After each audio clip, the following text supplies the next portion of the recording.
afternoon, good evening, everyone. Welcome back to another conversation with. My name is Terrence Fox. I'm the head of innovation and sales with iAdvise. It's a pleasure to have you as always.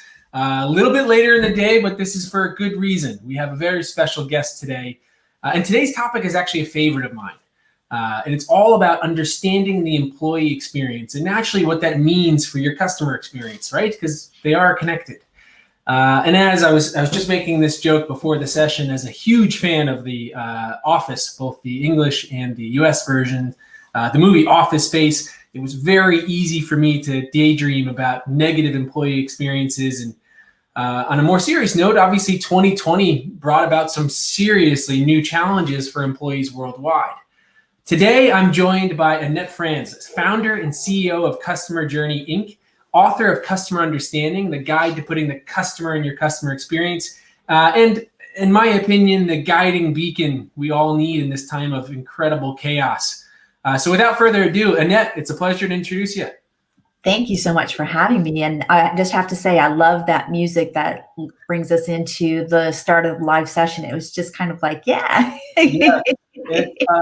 Fritz does a hell of a job. We keep him around for a reason. That's awesome. Thank you for having me. And yes, this is a great topic. I love to talk about employee experience. So before we dive in, Annette, tell me a little bit about how your restricted living and isolated life has been the past, we're coming up on a year. What are you talking about? Last 30 years now. I'm just kidding. I've been working from home for the last 20 years. So no, the last year has been really interesting. And, for me, it's brought about some really cool things. My kids now live with me full time. And so I didn't have to be alone every other week while they were away at their dad's, but they are now with me full time. So that was a really special addition to things over the last year. But it's spent a lot of time, I think, like a lot of people have done, really sort of reevaluating what's important, where the priorities lie, and that's probably the big thing for me over the last year. Yeah, you brought up kids. If I can relate for just a second, my daughter is 14 months old, so Annette, I had that easy stage where she was essentially a hot potato we could put on the couch and she'd stay there. And then she started to talk and started to move and walk, and now we can't keep up. I'm telling you, mine's 16 and the other one's almost 19. So it's a whole different world. Yeah. Right. So, okay, I can relate for sure. But yes, invaluable, incredible family time is definitely absolutely. Have you been engaging with any new podcasts or books or anything like that you've been happy with? Well, so my boyfriend got me a subscription to Masterclass. And cool. I've been, it was a busy second half of the year last year, but for those rare moments when I've got a little bit of spare time, I've been digging in there and just learning about all kinds. It's not just business, it's cooking, it's writing, it's, screenplay, it's music, it's whatever you are interested in. So that's been a really fun addition to my life for sure. I haven't done that. I've heard good things about it. So it's something to keep in mind, and possibly I'll re-gift that gift idea. Yes, it's definitely it's priceless. It really is. Annette, you do so much work around the customer experience. I want to ask you, in your own consumer behavior, have you had a particularly memorable experience or a brand that you had a great interaction with, or negative too? Is there anything that comes to mind in your own behavior as a consumer? I can do one of each, right? For me, memorable good has been, Delta Airlines. Over the last year. Now, obviously, I haven't traveled in the last year or 10 months, but Delta Airlines, that was actually the last airline that I traveled, March 9th of last year. That was my last trip. And, they took great care of me. It was an unfortunate circumstance where I traveled to Atlanta and didn't get the email from the client that the meetings for the week were canceled until I arrived in Atlanta. So I had to turn around and come back. But you know what? They took great care of me. And, the things that they have done over the course of, through the pandemic, in terms of their messaging, just the things that they're doing to take care of their people, to take care of customers on the planes and those kinds of things has been just phenomenal. On the flip side, and that's not fully digital, right? Some Yeah. components of that are digital. The other components are, very, very much human.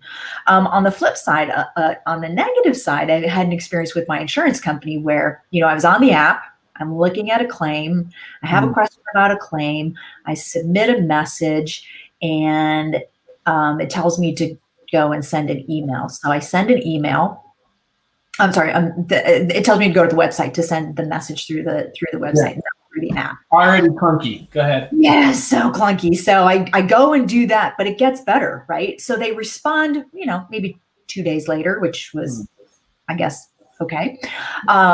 And the response was not through the app. It was not through my online account on a computer browser.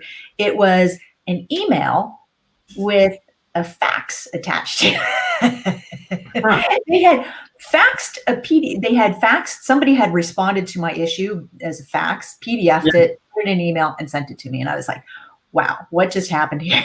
Yeah, was your Palm Pilot or buzzer also going on? Seriously. Yeah. Yeah. You bring up flights. I do have to call him out because I love doing this to him. But Fritz has you beat. He sent me to San Francisco March 12th, so just 2 days after you. Oh.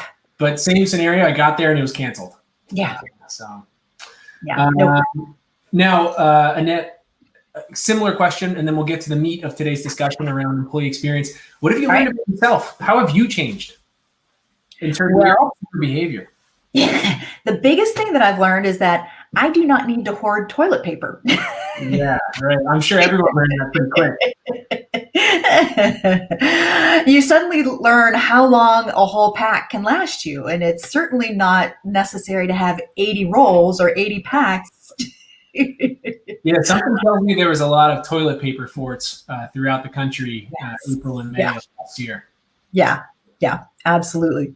I think probably the biggest thing that it has, this isn't a change in behavior, but I think what it did is it reaffirmed that I love online shopping. I love the convenience of it.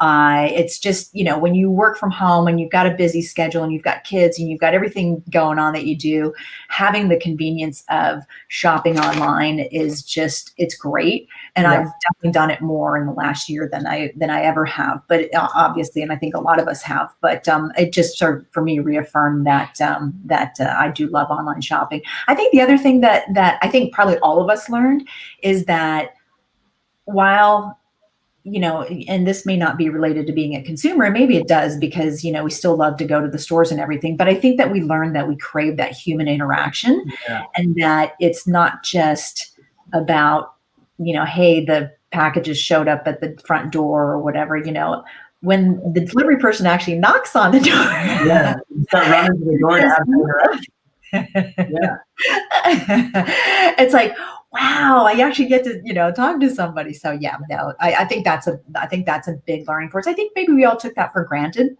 that, we get to, we have these human interactions, but I think we realized just how much we really crave being with other people. Yeah, I wonder how subconsciously Fritz and I, when we birthed this idea a little while ago, if it was tied to the fact that we don't get to talk to anyone else. It'd be great to talk to someone else. Maybe. So today's topic is about employee experience.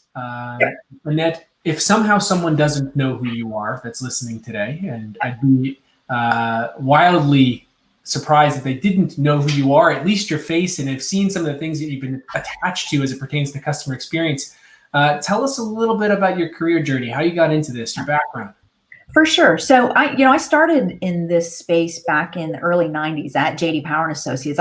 There was no sort of, moment, or anything like that, where I said, oh, I want to be in this it wasn't even called customer experience back then, but, I saw an ad in the paper for a position at JD Power and Associates, and I love math. I love writing. And so as a market researcher, those are two pretty key, pretty key requirements, right? So, and then for me, it just sort of snowballed from there, because it was all about listening to customers and helping businesses improve the way that they do business and the way that they deliver, for their customers. And like I said, back then we talked about satisfaction and loyalty. the whole notion of customer experience evolved over time. Probably came about, so after I left JD Power and Associates, I did a stint with Mattel, and then went back to the market research side, and then ended up on the VOC side. And I think those VOC vendors are probably some of the key initiators in terms of the term customer experience, and so I spent about from 2000 to 2015, I think it was, at various VOC vendors, Medallia, Customer Sat, Medallia, Allegiance, Confirm It, Touchpoint Dashboard. I did another client stint with Fidelity, and then my last corporate gig was with a AI, a predictive prescriptive analytics firm here in Orange County, California. So, and then went out on my own 4 years ago and started CX Journey Inc. So I've seen sort of the evolution of customer experience, customer service, the metrics, like all of it, right? And it's been a pretty interesting ride. Yeah, that's great. And so, Annette, it's going to feel like a simple question, but we do it for a reason. What is employee experience? Yeah, and I think it's an important thing to talk about. When I do presentations or when I'm speaking, right, I always start with definitions because I think we all need to be on the same page. I do the same thing with customer experience, right? And I typically say that, the employee experience is the sum of all the interactions that employee has over the duration of her or his or her employment with a brand, right? Or the employment relationship. But it's also the actions and the capabilities that enable the individual to do their jobs. And I'll talk about those in a second. And then also the, feelings, emotions, and perceptions about all of that, right? And I think that's the really important part is the employer provides all of these things, but it's really important to know how the employee feels about that employment. Right. And so we've heard an awful lot about employee experience naturally the past year, especially.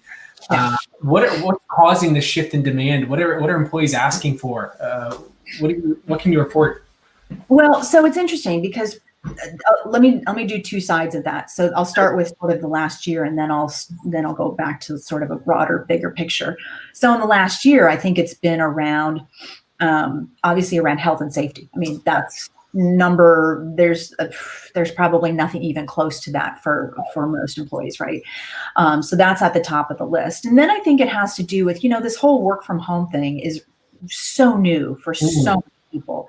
And I think what our employees are really looking for is, and it's a mixed bag, right? It's a mixed bag. Not everybody's got the same needs when they're working from home, but a lot of it has to do with, still making sure that they are engaged with their teams and engaged, with their coworkers, engaged with their managers or their supervisors. A lot of it has to do also with the flip side of that, which is autonomy, right? Yeah. At first it was, oh my gosh, how do we keep tabs on all of our employees? And like I said, I've been working from home for 20 years, and I am so much more productive when I work from home than in the office, where and you have that human interaction, but that human interaction can also be a distraction, right? So, and truth be told, they've done research over the last year to say that employees are more productive working from home. Of course, the first several weeks or whatever were a little bit of a, it's a little problematic, but once people got settled in, it became, part of how we just do things. So I think those are two really big things and feedback and communication are things that they're asking for too, right?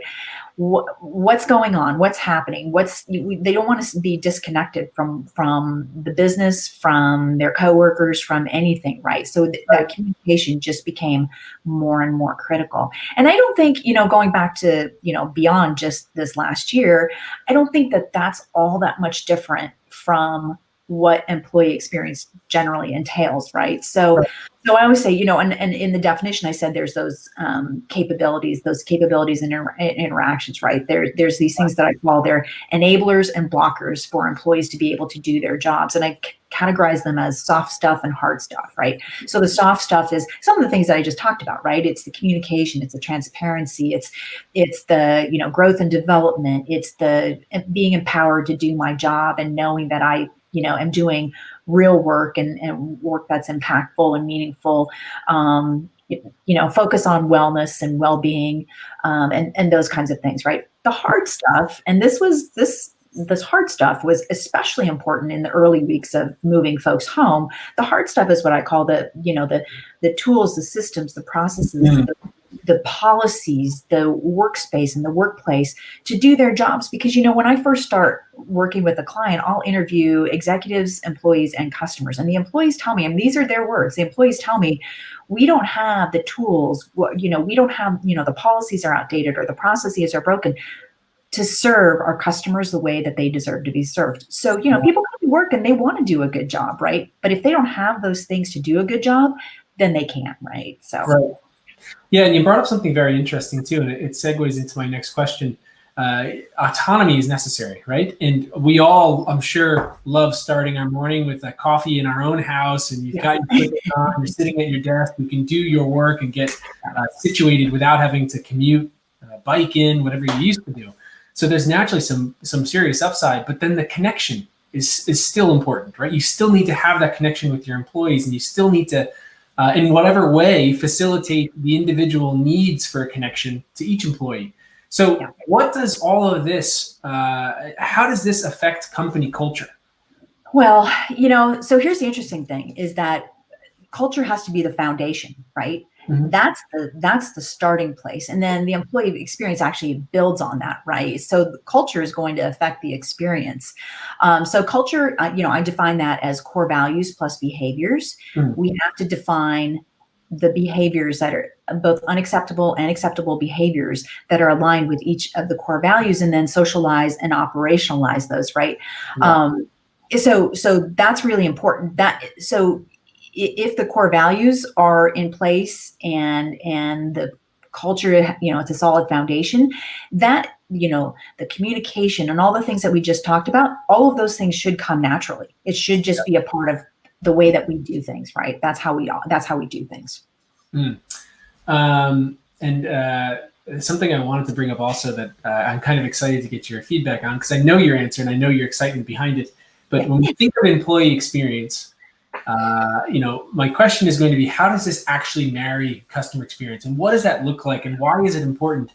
And I love asking this question because every one of us has had an engagement with a brand where I won't name which brand, but it was a ferry operator. I was going on vacation last August. It's all outside, so my family felt safe doing it. And I was trying to get my ticket for this ferry in person. And it was as if this person's emotion and excitement for their work was completely wiped off their face. There was no enjoyment. And that as a consumer is something I feel, when you're engaging. To let you, the actual expert, talk about it, how does this marry customer experience, and why are they so important together? Yeah, it's interesting. There's this thing called the spillover effect, right? So that your emotions and how you feel and all of that impacts the person in front of you, the people that you're interacting with. So absolutely. The employees, it's exactly that. If the employees feel happy and satisfied and engaged and excited about the work that they do and know that they're valued and appreciated, that's only going to translate to a great experience for customers, because they're going to come to work every day and they're going to feel proud and want to do a good job, right? And customers are going to feel it. But to your point, if you see somebody who's just they're in a bad mood or they hate their job. And I think we've all done that. We've probably all been in positions where, oh God, I hate my job. I don't want to get up this morning, that kind of thing. And then it translates to not even your just customers, right? But to your coworkers and to everybody around you. Mm-hmm. And it can really be very toxic. And so, there's a ton of research out there too that shows that companies that excel at employee experience and who have employees who are satisfied and happy and engaged, they're more innovative, their customers are more satisfied, their employees are more productive, their metrics, whether it's NPS or whatever it is, are 2x, 3x, their innovation is up, all of that, right? And so it really does, it's not just something that we say for the sake of saying it. There is research behind it to show that, when you take care of your employees, they will take care of your customers. So who makes you proud, Annette? Who does it right? Well, I think there's the usual suspects, right? The top of minds are the Zappos and the Ritz-Carlton and the Southwest Airlines and the Delta Airlines. And then there's other companies like WD-40, great brand here in San Diego, where, again, they've got an amazing leader, they've got an amazing culture, and sort of the employee experience just kind of springs right from that, right? WL Gore is another interesting one. I know I'll try to throw some B2B examples in there because folks always say, oh, well, that's just a B2C thing. We don't need to worry about that in B2B. But WL Gore, another great example of an interesting, great culture, an interesting sort of lattice matrix in terms of how they've got their employees structured and everything. So yeah, there's definitely some brands out there that are getting this right. And you mentioned in the beginning of today's discussion, you've brought this up in the past, the importance of employee experience, and they've told you, we'll just push this off, don't worry about it, let's think about the customer. So how are you convincing company leadership to get on board with putting employee experience at the forefront? Yeah. So thank you for bringing that up. Yeah. When I was at JD Power and Associates, going out to clients and saying, obviously we're going to listen to the voice of the customer, but we should listen to employees too. And they'd be like, yeah, we'll do that later. Today, it's, it actually starts with those interviews that I do when I first start working with clients, because again, the employees will tell me, again, they don't have the tools, the resources, the policies, process, whatever it is to do the jobs that they need to do.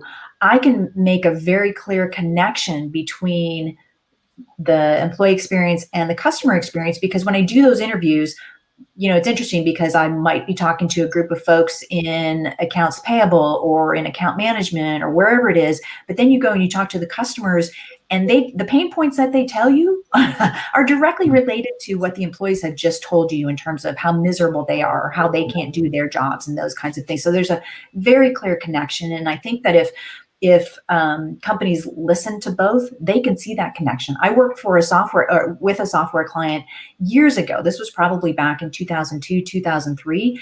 And we did a relationship study with customers and a relationship study with employees. And the customer said they had real pain points with account management, with the sales team, blah, blah, blah. Look over here at the employee results. The account management team was the least satisfied. They had the most issues on their team and all of that. And so, but the rest of the departments and the customers had no other issues except for that, right? So very clear picture there. Yeah, employee experience seems to be the mirror to some of the problems with your customer experience. Exactly. Annette, if I can put you on the spot one last time. Okay. We're already at 12:24 Pacific. All right.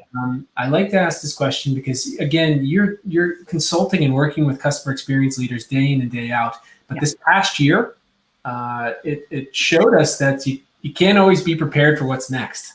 So, Annette, what's next? What should brands and retailers be thinking about as we round the corner into 2021? And take this however you want to answer this question.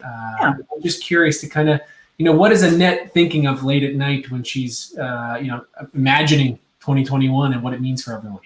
Well, here's what I'm thinking of. I'm thinking that every business out there is taking the time to understand their employees and understand their customers, right?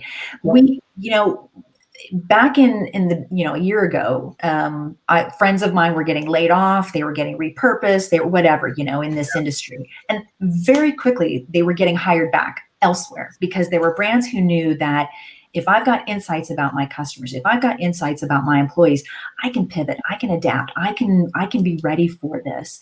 And that was such an amazing thing to see. And my hope for 2021 is that more brands will do that. It doesn't matter what size business you are, small, medium, or large.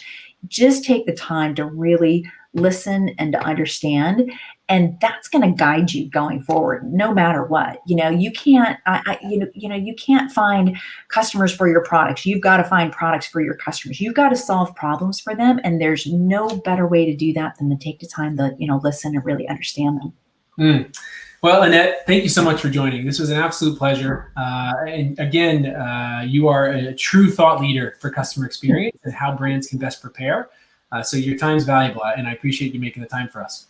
Well, thanks for having me. This was a great conversation. All the things that I love to talk about. So thank you, Terrence. Pleasure. It's an easy off the cuff type. Absolutely. Oh, thank you, Annette. Next week, everyone, we're joined by Jeff Toyster. He's a customer experience expert consultant, and it's back at our original time, 11 Eastern on Tuesday. We'll talk then. Thank you for tuning in with Annette Franz.